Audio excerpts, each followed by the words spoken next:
બહુ ગોતે પણ મળે નહીં. હવે કોઈના હાથમાં આવે, એ ધીમે ધીમે કે એને ખબર પડે, મોટો થાય અને પછી એનો એડ્રેસ પૂછી અને એના મા બાપને એ છોકરો દેવા માટે આવે કે લો આ તમારો છોકરો મને મળ્યો. તો એ લઈને આવે તો છોકરાના મા બાપ કેટલા રાજી થાય? લાવનાર જે લાવ્યો છે એને છોકરાને ભેટી તો પડે, પણ પેલાને ભેટી પડે ને પગે લાગે, તમે ખાઈ પીને જાજો, હારામાં હારું સ્વાગત કરે કે ના કરે? અમે તો ગોતી ગોતીને થાક્યા પણ અમને મળ્યો નહીં. તમારો ઉપકાર કે તમે મારી પાસે લાયા. તો ભગવાન કે આ બધા જ મારા બાળકો છે, એ મારાથી આઘા થયા હોય, ભોગના મેળામાં ભૂલા પડ્યા, એમ જ કહેવાય ને, ભોગના મેળામાં ભૂલા પડ્યા. તો એને બતાવે કે તારું ઘર આ છે, તારા માવતર આ છે, અને આંગળી પકડીને ત્યાં લઈ જાય ને તો એને તો એનું ઘર મળી ગયું, એના માવતર મળી ગયા, પણ લઈ જનારની ઉપર એના માવતર રાજી થાય કે ન થાય? તો ભગવાન મારો રાજી થાય કે ન થાય? આ મહત્વ રાખવાનું. હું જેને આંગળી પકડીને ત્યાં સુધી લઈ જાઉં છું તો મારો પ્રભુ મારા ઉપર પણ રાજી થાય. આ કીધો સ્વાર્થ વિનાનો પ્રેમ. આ કીધો સ્વાર્થ વિનાનો પ્રેમ. મારે કઈ જ નથી જોઈતું, છતાં એના આત્માનું કલ્યાણ થાય, એને કહેવાય ભક્તિ યોગ. આવી ભક્તિ હોવી જોઈએ, કઈ જ નહીં જોતું. નહીં તારા આપણે તો શું છે, ભક્તિ તો 3 પ્રકારે કરીએ છીએ. ભક્તિ આમ થોડા થોડા બેહો, અંદર બેહો, થોડા થોડા આગળ થોડા થોડા બેહો એટલે વાહે એક લાઈન થઈ જાય.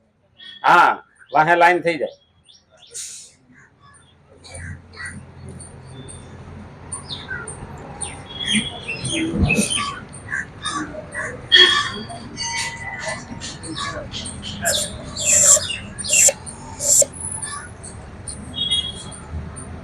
ભક્તિ યોગ શા માટે? હું બીજાને સ્વાર્થ વિના પ્રેમ કરું, અને જેટલા એ કપટ વિના, સ્વાર્થ વિના પ્રેમ કર્યો છે. ભક્તિ 3 પ્રકારે થાય. પહેલી આવે ભયથી, બીજી આવે ભોગથી, અને ત્રીજી આવે ભાવથી એટલે પ્રેમથી. હવે પહેલી ભક્તિ આવે ભયથી. કેવી રીતની? આપણા ઘરમાં કોઈ સિરિયસ થઈ જાય અને આપણે ભયમાં મુકાઈ જાય, કોઈ નુકસાની ગઈ હોય અને કોઈ એક્સિડન્ટ થયો હોય તો આપણને ભય પહેરી જાય, એટલે દોડતા ભગવાનને મંદિરે જાય, ભગવાન અમને આમાંથી કાઢ, અમને આમાંથી ઉગાર, આને જટ બેઠો. આ શું કહેવાય? ભયથી કરેલી ભક્તિ. ખોટી નથી પણ જાજી ટકતી નથી. હા, ઓલો હાજો થઈને ઘેર આવે ને એટલે બધા એના આગતા સ્વાગતામાં લાગી જાય ને ભગવાન ભૂલાય. હા, આવી ગયો. એટલે ભયથી કરેલી ભક્તિ જાજી ટકતી નથી. ભય વયો ગયો એટલે પૂરું. 4 રસ્તા ઉપર પોલીસ વાળો ઉભો હોય ને ત્યાં સુધી સ્કૂટર ને બ્રેક મારે. ઓલો આઘો થયો નથી ને કે ઓલો આમથી ઘુસાડે ને ઓલો આમથી ઘુસાડે ને, વૈશમાં ટ્રાફિક થઈ. આ આવું છે. એટલે ભયથી કરેલી ભક્તિ જ્યાં સુધી ભય છે ત્યાં સુધી જ ટકે, પછી ટકતી નથી. પછી ભોગથી કરેલી ભક્તિ પણ જાજી ટકતી નથી. તો ઘણી વખત આપણને એવું લાગે ભોગ એટલે કેમ ભોગથી? હા ભાઈ, મારો છોકરો પાસ થઈ જાય, હે માતા, હે ભગવાન, હું આમ કરી, પણ છોકરો પાસ થઈ ગયો એટલે ભૂલાઈ પૂરું. પછી હા, મારે બંગલો થઈ જાય, ગાડીઓ થઈ જાય, છોકરા મોટા થઈ જાય, સારી નોકરી મળી જાય, આપણે એમાં ને એમાં પીડ્યા. માગવું જોઈએ, માગો, બાપ પાસે માગો, મા પાસે માગો, એની ના નહીં, પણ આખી જિંદગી માગ્યા જ કરશો, થાય કે ન થાય? પેલું ભગવાને કીધું છે, આપણા મા બાપ પણ આપણને 20 વર્ષનો કરે, ભણાવે, ગણાવે, હોશિયાર કરે, પછી ટેબલ ખુરશી નાખી અને મા બાપને બેહાડે, અગરબત્તી કરે. હે મા બાપ, તમારો બહુ ઉપકાર, તમે મને મોટો કર્યો, તમે મને આનંદથી રાખ્યો, મોજ કરાવી, અને પછી પોતે લાંબા ટાંટિયા કરીને બેહે તો બાપો લાકડી ઉપાડે, ઢાંઢો થયો છો હવે ધંધે, તો હું નવરો થાવ, મારા રોટલા ક્યાં સુધી તોડી કે ન કે? તો ઉપર વાળો બાપ આપણને બધું આપે અને પછી આપણે એમ કહીએ તમે તો બહુ સારા છો, એને એના સર્ટિફિકેટની જરૂર? આપણા સર્ટિફિકેટની જરૂર નહીં. તો હું કીધું, મેં તને મોટો કર્યો, સગવડ આપી, પદ પ્રતિષ્ઠા પાવર પૈસો આપ્યો, અને હવે તું મારું કામ ભૂલી ગયો. અને આપણે ભક્તિ ભૂલી જાય, પ્રેમ રહે નહીં અને ભાવ એની ઉપર રહે નહીં, અને આપણે ભક્તિ તરફ ના વળીએ તો ભગવાન પણ કહે છે કે મેં તને આપેલું બધું ફોગટ. હવે મેં તને વચન દીધું છે કે તું 70 વર્ષ કે 100 વર્ષ જીવવા, ત્યાં સુધી મેં તને વિઝા આપ્યા, પણ હવે તો તું છેલ્લે તો મારી પાસે આવવાનો જ છો. પછી સજા કરે કે તને શું કરવા મોકલો તો હું કરીને આવ્યો. આ પણ મહત્વનું. એટલે અહીં કીધું છે પ્રેમ એટલે ભક્તિ યોગ. ભક્તિ યોગ કોને કહેવાય? સ્વાર્થ વિનાનું મારા ભગવાનનું કામ કરે તેને ભક્તિ યોગ કહેવાય. બીજા અર્થમાં સમજવું હોય તો મહાભારતના 3 પાત્રો, મહાભારતની અંદર અર્જુન, દુર્યોધન અને કર્ણ, આ 3 છે. હવે દુર્યોધન હતો ને, એ ફક્ત સ્વાર્થ માટે જીવતો હતો. મારે બીજા મરે કે જીવે એને આયરે લેવા દેવા નહીં, મારું ભરાવવું જોઈએ અને મારી પાસે હોવું જોઈએ. આને કહેવાય સ્વાર્થી ભક્તિ. એટલે ઘણા આપણને નહીં કહેતા મંદિરે તો આવું, પણ ત્યાં શું મળે? એ દુર્યોધનની કક્ષામાં આવે. દુર્યોધન જ કહેતો હો. હા, નહીં તો ઘણા એવું લાગે દુર્યોધન તો કોઈ નામે નથી રાખતું. રાખે રાવણ કોઈ ન રાખે, કંસ રાખે, જરાસંઘ રાખે, ન રાખે. એ બધા સારા કામ કર્યા જ નથી. સારા કામ કરવા વાળાના રામ નામ રહે. હા, એટલે દુર્યોધન એ નરો સ્વાર્થ. કર્ણ સારું હાહતું વિચાર્યા વિના બીજા માટે કર્યું, એને પોતા માટે કર્યું ને. આપણે પણ ધ્યાન રાખવાનું, કોઈને મદદ કરીએ ને તો એ સારા માટે કરીએ, કોઈનું ખરાબ કરવા માટે મદદ કરાય નહીં, નહીતર કર્ણ જેવી દશા થાય. કારણ કે કર્ણ એ આખી જિંદગી પોતા માટે કાંઈ કર્યું નથી, સોનાનું દાન દીધું છે. છેલ્લે ભગવાન પાસે એની ફરિયાદ કરી. ભગવાન પાસે કહે છે કે પ્રભુ, મેં મારા માટે ક્યારેય નથી કર્યું, છતાં મારી આવી દશા કેમ, મને આવી સજા કેમ?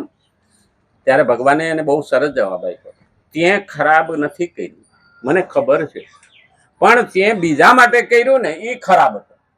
એટલે ખરાબ માટે કરવાથી એનો ભાગીદાર તું થયો છે ને એની સજા તું ભોગવી. આપણે પણ ધ્યાન રાખવાનું, હું તો પરમારથ કરું છું, પણ પાપીને જો આપી દીધું તો એ પાપના ભાગીદાર આપણે થઈએ. એટલે પરમારથ કરવામાં પણ મહત્વનું ધ્યાન રાખવાનું. સુપાત્ર મિલે તો કુપાત્ર કુદાન દિયો ન દિયો, કવિ ગંગ કહે સુન સા. સુપાત્ર મિલે તો કુપાત્ર કુદાન દિયો ન દિયો. સુપાત્ર પાત્ર જોઈને આપ. પેલા શેઠિયા બધાને દાન દેતો હતો ને એમાં પૂરું થઈ ગયું. હાલતા હાલતા એક ભાઈ આવ્યો દોડતો, મને મદદ કરો, મને મદદ કરો, મને દાન. એ 2 રૂપિયા હાલ દીધો. એ જમાનામાં 2 રૂપિયા એટલે બહુ મોટી કિંમત. શેઠના હાથ કોઠારો ભર્યા હતા અન્નના, ધનના. અને યાર પછી એની પડતી શરૂ થઈ, તે રોડ માથે આવી ગઈ. ધન આવતાય વાર નથી લાગતી અને જાતા તો હાવ વાર નથી લાગતી. અને જવા માંડ્યું એટલે એનાથી રહેવાનું નહીં કે આ રોડ માથે આવી ગયો, મારી પરિસ્થિતિ આવી કેમ હતી. અને ત્યારે ગુરુજી પાસે ગયો કે બાપજી, મને આવી દશા કેમ આવી? મેં તો કોઈ ખોટું કર્યું નથી, મેં તો સતત દાન કર્યું, હું તો દાન દેવામાં પહેલો માનું છું, તો આવી પરિસ્થિતિ કેમ આવી? ત્યારે ગુરુએ સમાધિ ચડાવીને જોયું કે બેટા, ત્યાં એક જણાને 2 રૂપિયા આપ્યા હતા. તો કે હા. તો કે એ હતો પારધી, એણીએ 2 રૂપિયામાંથી ઝાડ લીધી, એ ઝાડ બિછાવીને પંખીડા મારે, બધું પાપ તારા ખાતામાં આવે છે.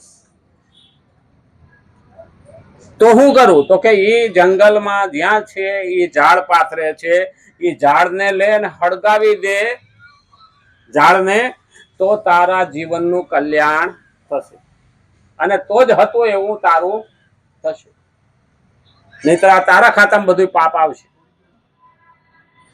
હવે ઓલો જંગલમાં માણસો લઈને મીડો ભટકવા, અને એ ઝાડ ગોત્યા પછી હળગાવી ત્યાર પછી એની સળતી શરૂ થઈ. આપણે પણ ધ્યાન રાખવાનું, સુપાત્ર મિલે તો દેવું, કુપાત્ર મિલે તો દેવું નહીં. નહીતર આપણે દયા ખાઈને દઈ દઈએ પણ એના પાપના ભાગીદાર આપણે થઈ જઈએ. એટલે જેને તેને ન દેવું, જ્યાં ત્યાં ન દેવું, જેવું તેવું ન દેવું, અને જે તે રીતે ના દેવું, આ પણ ધ્યાન રાખવાનું. અને એટલે કીધું છે કે પ્રેમ ભક્તિ યોગ એ ત્રણેય સ્વતઃ સિદ્ધ હોવાથી સ્વધર્મ છે. એ આપણે કરી શકીએ છીએ, સ્વતઃ સિદ્ધ છે. આપણે કર્મયોગ એટલે ત્યાગ પણ આપણે જ કરી શકીએ. પછી કીધો જ્ઞાન યોગ, એ પણ આપણે જ્ઞાન લઈ શકીએ. બધું છોડીને આપણે જ્ઞાન લઈ શકીએ. બાના બતાવીએ તો અલગ વસ્તુ, જેને લેવું જ નથી એ બાના બતાવે, મારી પાસે ટાઈમ જ નથી, આવું કે. અને ખરેખર જોવા જઈએ ને તો ભગવાન પરીક્ષા કરે. આપણે આવતા હોય, હા, અને આપણે ભગવાનને કહીએ ને ભાઈ આ તો હવે તો જાવું જ છે, હા, અને ઝાપે પૂગીએ ને ફોન આવે, હાલો આમ કાંઠે, એનાથી પાછો વળે. હા, અમારે એક બાપુ હતા, એ કથામાં આવ્યા ને કે 9 દિવસ રામ કથા હતી. એ કે આજ તો આપણે 9 દિવસ અહીં હાજર છીએ, આજ તો સાંભળી લીધેવી, હવે 9 દિવસ સાંભળવાની છે. બાપુ કે હરી ઈચ્છા બળવા. હા, એ કે એમાં હું હવે હરી ઈચ્છા, આ હરી નહીં હો. હા, એટલે ઉપર વાળો હરી ઈચ્છા બળવાની, ખોટું નો લગાડવો, મોજમાં રહેવાનું. હા, હરી રાખ્યું છે નામ એટલે હરી આવે નામ ભાઈ. હા, હવે પોથી યાત્રા નીકળી અને કોઈ ડબલ જોટારી ધડાકો કર્યો. હવે કાનમાં ધાક પડી ગઈ એટલે આમાં બધા સકળ વકળ જોવે પણ કઈ સંભળાય નહીં. હવે કે હું થયું તો કે હા આમાંથી વહી ગયું, કઈ સંભળાતું નથી. હવે કથા શરૂ થઈ, પોથી યાત્રા પૂરી થઈ, કથા શરૂ થઈ. બાપુ કથા વાંચે અને એ આમ નામ જોઈ રહીએ ભેરવીની જેમ. બાપુને કે આમાં કઈ સંભળાતું નથી. એટલે બાપુ પાસે આમ, હા, પણ ત્યાંથી તો ન બોલે. આમ 9 દિવસ બિચારા ચાતક પક્ષીની જેમ જોઈ રહ્યા પણ કાને સંભળાય. ભગવાન કે તારી પરીક્ષા લઉં ને. હા, અને પાછી પોથી યાત્રા પૂર્ણાહુતિને દિવસે નીકળી અને જાતો હતો ને કોકે પાછો ધડાકો કર્યો, ધાક ખુલી લે. કે 9 દાડા એમના ઉપવાસમાં ગયા ને 10મે દાડે દેખાણ સંભળાણું. ઘણી વખત ઓલી હલકા યાજ્ઞિક ને કઈક એવો રોગ થઈ ગયો ને, પ્લેન માંથી ઉતરી અને કાનના પડદા બે જતા રહ્યા. એ 4000 ગીત એની ફિલ્મમાં ગાયા. એને હમણાં પદ્મ વિભૂષણ એવોર્ડ આપ્યો ને. એ આખી જિંદગી એની બગડી ગઈ. હા, ભણવાનું બંધ થઈ ગયું તો ગાવાનું બંધ થઈ જાય. આજ માણસ, જે બાળક બેરું જન્મે ને એ જ મૂંગું રહે.